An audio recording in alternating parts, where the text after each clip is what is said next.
Hey there, rulers. DMO73 here, bringing you our final showdown of Masterpiece 2 with myself on new Dark Tree versus Paul trying to combo kill me out with K4 and her Kimonos. Let's go ahead and jump right in. Ruler School is brought to you by Odyssey Games, where you can go to pre-order upcoming Force of Will sets, ccgprime.com for singles and supplies, cardodoko.com for those rulers in the international market looking for product, as well as our guest lecturer members Vite Ramen and Full Grammar Alchemist. Class is in session. So we are getting into it here, our last feature match of Masterpiece 02 to cover every single ruler. It's been a lot, and we're ending with Yakami Kimonos versus New Evil Tree, making use of the new Will of Despair resonators, the new additions, the things to be able to protect ourselves, and some new tools that we have gotten for Dark Tree to kind of help accelerate if your opponent is choosing to go slow. Unfortunately, our turn 1 play here is just to pass, but we do have a thing at the end of Paul's turn, which is to throw down a Robometa, do at least.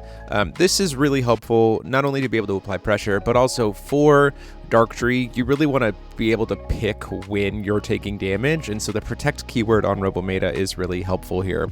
Paul's going to go ahead and say, we'll respond to that by casting Scepter of the Moon and Stars while you're tapped out, get our sub-ruler active here, or our thing to lock us to only one spell per turn active here. Dark Tree doesn't mind terribly too much because we have activate abilities as well, especially since in this moment we're not dealing with getting canceled as well. And now we have Fire Pit Trap. Now the Fire Pit Trap here is really nice because at the end of my turn it's going to burn me for 2, which will get negated and actually burn me for 4. So it gets to kind of draw 4 cards for Dark Tree at the end of the turn, which is really nice if you can hit, those Will of Despair cards to be able to use Dark Tree to cheat them in, something like a Machina to kind of get mana value. There's a lot of cool things that you can do here. Paul gonna go ahead and use the Regalia here to play Yakami, so Yakami's get to come out here. Has to play another addition if he has one. And, of course, the deck has one. He has Water Kimono. So this is going to make it so he's not locked out of playing multiple spells per turn. He's up to 3 Regalia additions now. So Yakami's going to get to draw him some cards. But it does kind of tap him out. So this does give me a free moment to be able to potentially interact, which is important. The nice thing to note here is, there's a lot of ways to be able to get around the fact that Yakami has barrier. He's going to take 2 at the end of the turn. We can do something like Replicant Shiva. We're going to put a power counter on Robometa here. Now we have all of our colors active. We get all kinds of cool stuff. We only get to play 1 spell. So we have to be a little bit careful on how we're going to do this here. Something like King's Hopeless Scream would be pretty good because it would kill the Yakami and draw us some cards. But we have to be, we could swing in, we could play the Replicant Shiva by solarizing it to leave ourselves some interaction points here. Getting the Yakami off board is certainly a good idea because it can get a little snowbally pretty quick. We are going to tuck back the Wu Jia Wu and go ahead and solarize the Shiva. This will let us pop the Yakami, so now we'll have a little bit of a bigger Robometa, and we can swing in for 9. Take Paul down to 29. And then at the end of the turn again, we get burned for 2, but that actually just turns into mill ourselves 4 cards, which is nice. And you see we do get a Melgus there, so we'll be able to grab that off of Dark Tree's ability because it only costs 1 now, which is great. Paul has a lot of freedom here, though.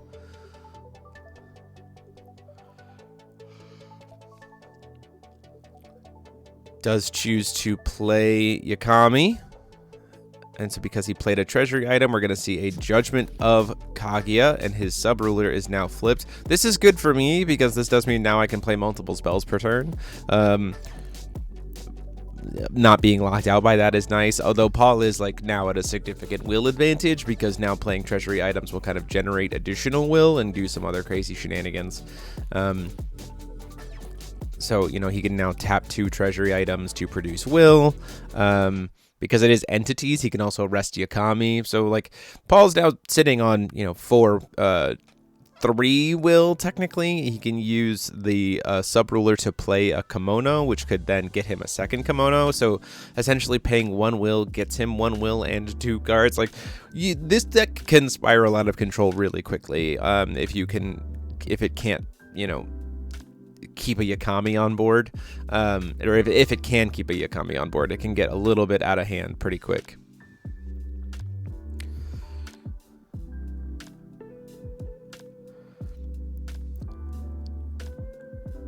Going to see him use the kimono or the sub-ruler here to do exactly like I said. We're going to play a kimono, which will trigger Yakami to get him a kimono.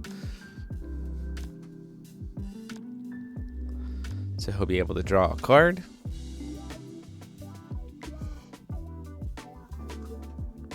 Paul potentially able to draw a lot of cards this turn by bestowing these other kimonos onto Yakami.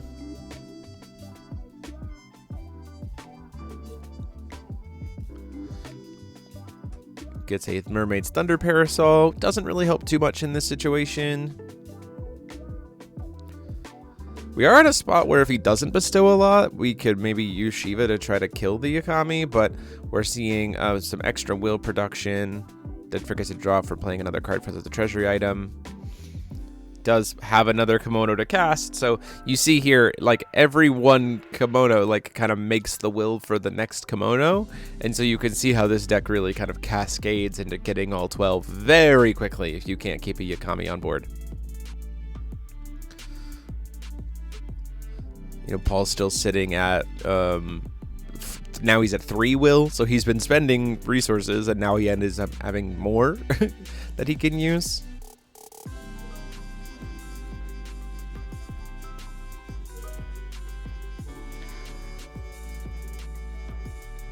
Sits on a...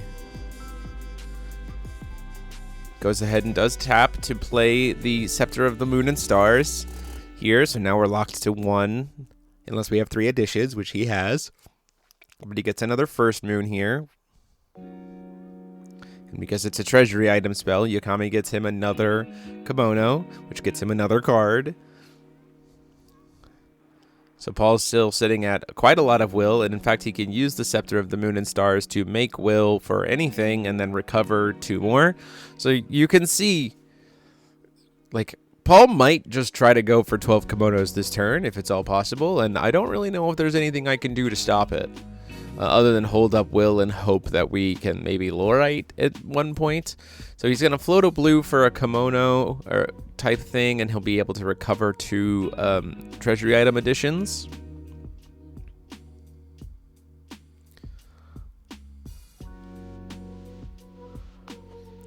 So he can bestow to Yakami with these other ones, gets into another kimono. And we're going to just kind of see this loop play out for a bit. We're at an interesting spot where will-wise, it's a little bit risky. There should be a moment where he's kind of like tapping out to try to get that last kimono on. So a Lorite can save me there. And you see I do have one available because of the Sebin God's Art, especially as he continues to keep tapping them to bestow. So he's drawing all these cards. But Paul thought of this and was really clever in his application here. Just so much will. just truly insane. Paul's playing a really handy dandy card to make use of the fact that he's got all of this extra these extra card draws in his hand, and we're gonna see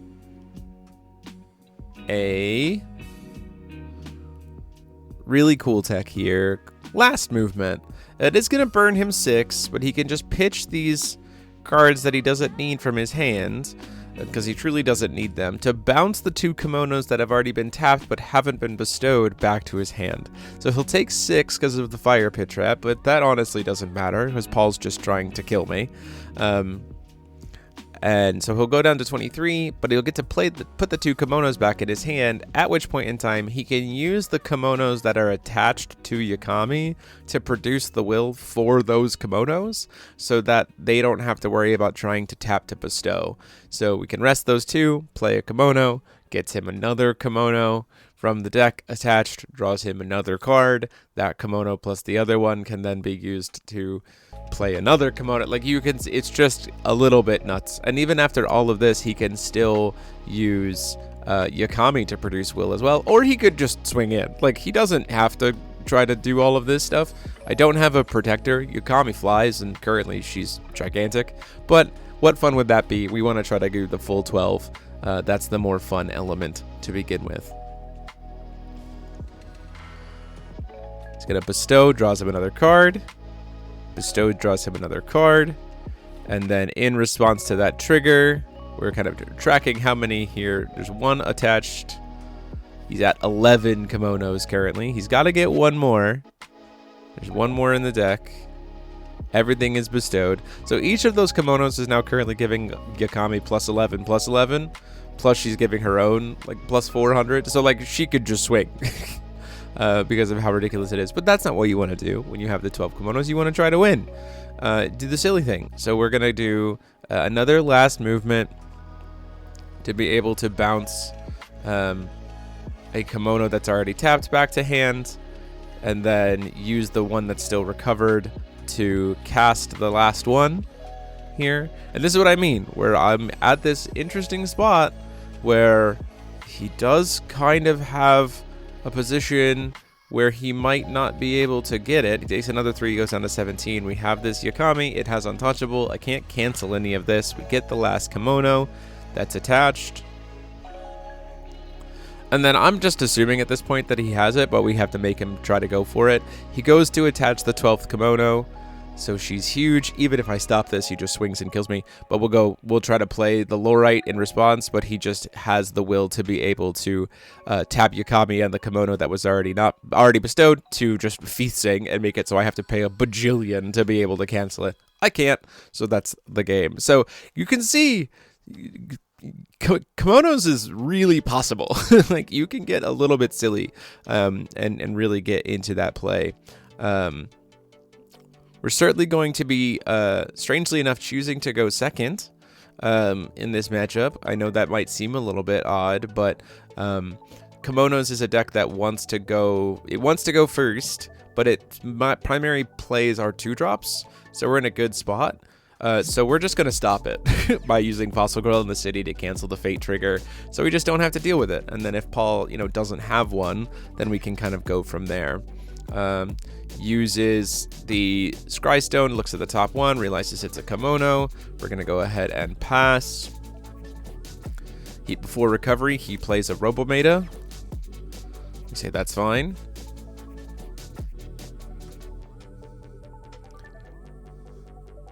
He wants to play, if he doesn't have the addition, we're in a pretty good spot. We're going to try to play Gatekeeper of Velsivaria here, try to mill 4, draw 4, which is really good. Draw for turn. Before recovery, we're going to see Paul go down to 38 to play the Scepter, but it's fine. I still get to play 1 spell this turn, and that's probably all that I need. He is tapped out at this moment, so that gives us a pretty interesting spot to be in. We're going to use the ability of Machina, or of Dark Tree, because it only costs 1 to get a Machina into play, and this is really helpful. So now we still have our spell per turn, which is really great, and we can kind of be at a good position will-wise. So we're going to go ahead and use our 1 spell per turn while he's tapped out for a World Tree Dragon. This will get us a revealed 7 Kings outside the game. It does give us a nice little flyer. This is primarily to make it so that we can try to get into contract, because if we can get into contract in this matchup, we're in a pretty good spot, because Yakami's going to die very quickly. She just won't ever be able to be on board, and if we can keep her off the field, then the value engine that Paul has is significantly diminished. Paul's only at 1 addition though, so he's also locked for being able to try to cast non-addition spells, which is nice for us based on what he might try to do.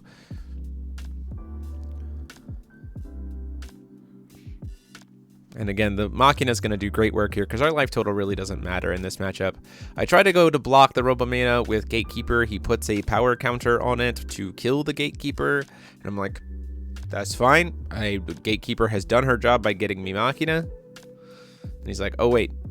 Yeah, I'm going to go ahead and pay the 1. Put the power counter on it. We're good to go there.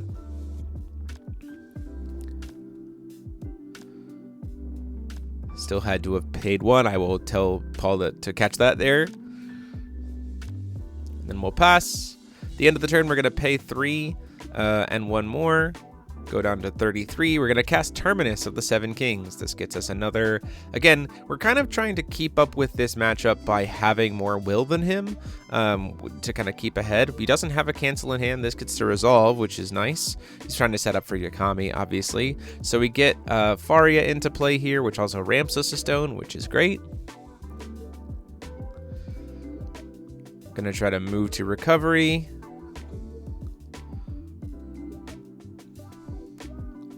Stone.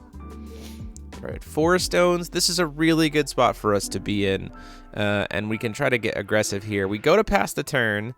He goes to play Yakami, and we say, in response to Yakami, because you're still locked out of only 1 spell per turn, we are going to use the God's Art of Sebin to be able to cast a contract from outside the game, or Regalia. Lets us play Satellite Maze, and then we can go into contract, because it's still our turn. And this is huge. This is now a -8 on the board. And we get to get both the Robometa and the Yakami off the board, and so now that's gone. Like we got some really good value out of that, which feels really nice. Before recovery, though, it's not going to last long. Satellite of the Misty Statue of the Misty Dragon is going to kill Sebin, but we're fine with that at this point because that's his 1 non-resonator spell for this turn. So. Or non-addition spell this turn. So if he has another Yakami, he can't play it this turn, which is fine. We think about maybe trying to respond to it or what we're going to do there to kind of follow up to it. He does have a water ruler with judgment.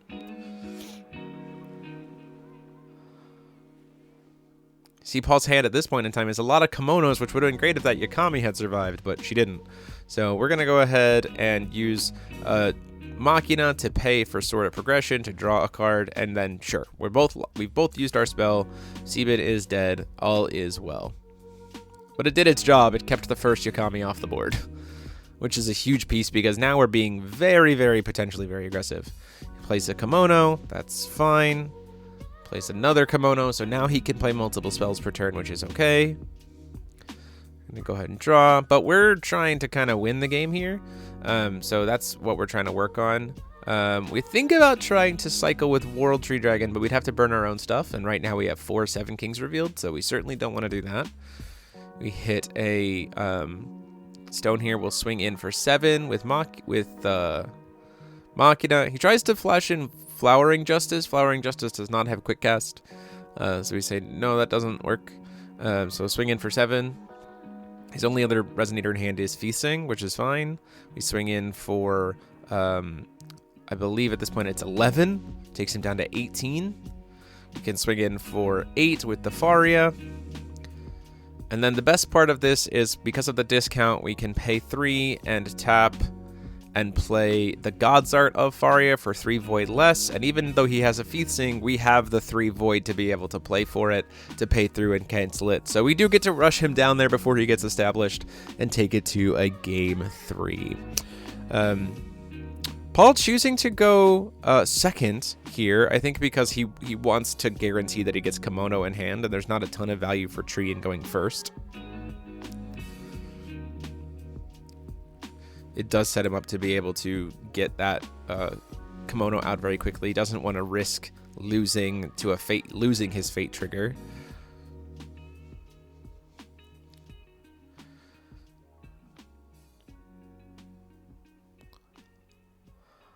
So we'll see how this goes in game 3. Seeing a Look of Corruption, really hoping that we see a turn 1 Darkness Stone, which we do. So we are going to go for Look of Corruption, saying, look, you got rid of the fate trigger, so we'll let you keep it in hand, then we'll just steal it, so you don't have it. That puts us in a much better position. And there was no Yakami in that hand too, so that's a really good position for us to be in. He's going to go ahead and play just a Kimono just to get it out on field, which I think makes a lot of sense. And we'll pass there. Draw does see him draw into another kimono at that point in time.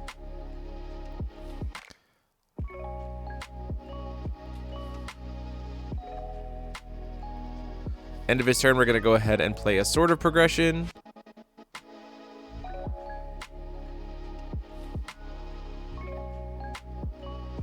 And then we do see a before draw on my turn, a burn coin for the sub-ruler.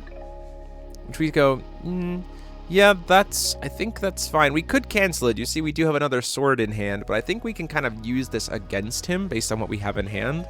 So we're going to let it resolve, but we're going to use Fossil Girl to cancel it so he doesn't get the first moon. And then we're going to pass. So the idea here is we actually kind of want to make him work for having to try to get 2 more additions, which makes him tap out, which puts us in a better position since he doesn't have Yakami yet. So there's his 1 spell for the turn. It's Robometa. We're going to respond to that with our 1 spell for the turn, which will be Terminus. So again, trying to ramp here and put a body on board, which is great. Faria comes out. We get another token, or another stone, which is a great stone here.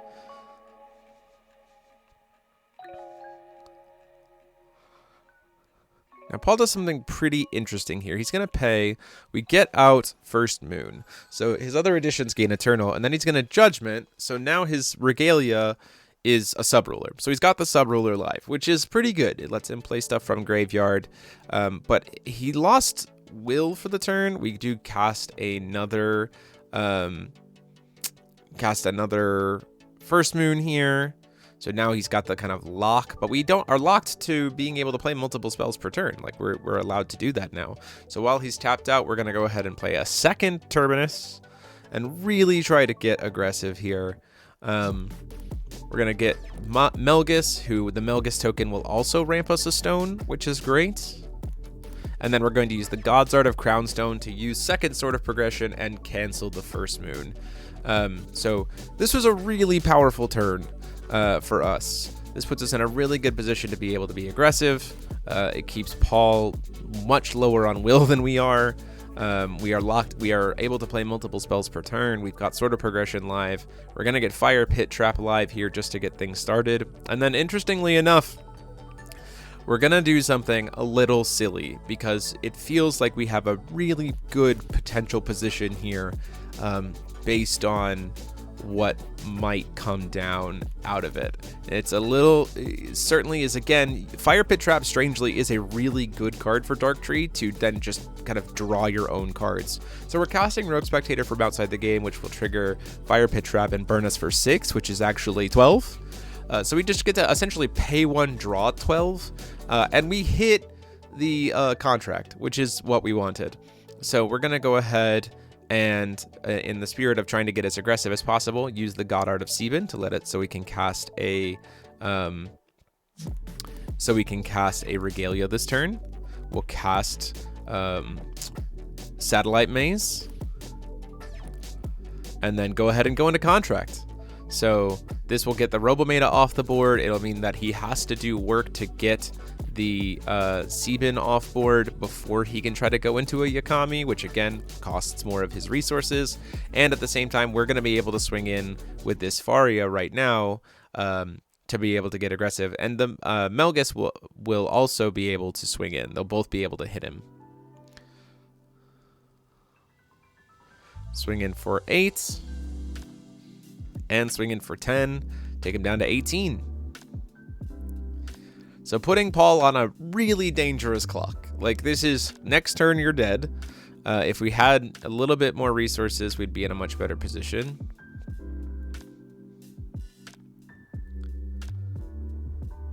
We're going to go ahead and get... we thought about the idea of trying to go get Melgus to just try to end the game this turn by burning all of our life. We're not going to do that, though, because we know Paul's plays last movement, and we're not going to be silly. He doesn't have very many cards in hand, but we wouldn't have a way to respond to last movement in hand right now. And so we don't want to risk burning ourselves when we're in a really good, strong position, as we already are. You see we have a Lorite. We see we have kind of a lot of good value here. I do take 2 at the end of the turn. So Paul's at his recovery here, has to call stone with Kaguya. He's not looking great. And then, pardon for the jump cuts, we had to do some discussion here and kind of solve some stuff to figure out what his potential best solution here was. We're going to try to, at the end of his turn, try to go for a machina. He is going to respond by using feasting to try to cancel that. We say that's fine, so we'll go into my turn, draw for turn. His feasting, it does immediately die. And then he does play a Statue of the Misty Dragon here. Ultimately, this is a little bit incorrect from us. We forgot that it has to be a Water J Resonator, or Water J Ruler with Judgment, and Kaguya doesn't. So again, a little bit of a jump there. We kind of missed it, but we you know, caught it in the end. Or we didn't really catch it in the end. It doesn't really ultimately matter. It was just some kind of discussion we had to step away from a second. So a little bit of a jump cut there. But Statue of the Misty Dragon was used to kill Sebin, but that point in time, the only thing he could do is possibly play Yakami, and we're still in my before recovery element. Paul's going to pay a little bit more life here. Goes down to 12 to cast Scepter of the Moon and Stars, which from Graveyard, which draws him a card, but we respond to its enter effect. Just in case he's playing 3 first moons, which would be a little insane, but it's certainly a possibility, to go ahead and Lorite the enter effect. And the reason why is this essentially locks Paul out. He's played his 1 non-resonator spell. We're using the lockout of K4 against him, and then we just swing in for lethal. So that is the match. I got combo killed the first time, but we aggressed him out in games 2 and 3. So hope you guys liked it. Deck profiles will be up later this week, and until next time, this is DeMeulle73 saying class dismissed.